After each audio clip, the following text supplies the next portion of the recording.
Ils sont plus ou moins à l'aise.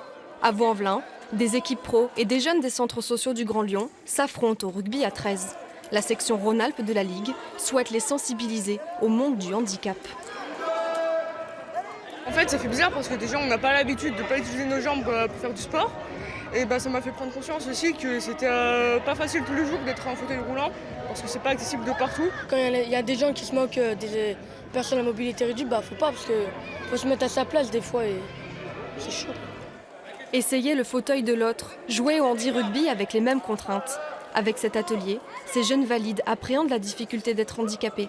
Et la maîtrise du fauteuil, c'est déjà du sport.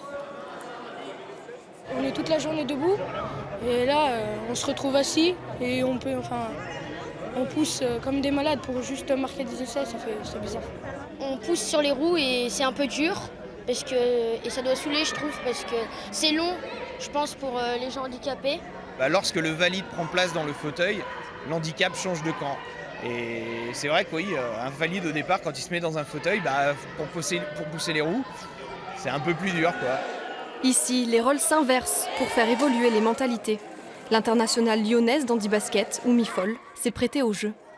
C'est une façon de leur présenter le handicap d'une autre manière et de les intéresser en fait.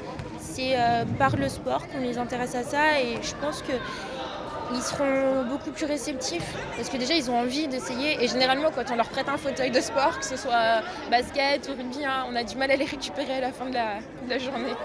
Le temps d'un match, ces jeunes ont presque oublié le handicap de leurs adversaires, au point d'en être mauvais joueurs.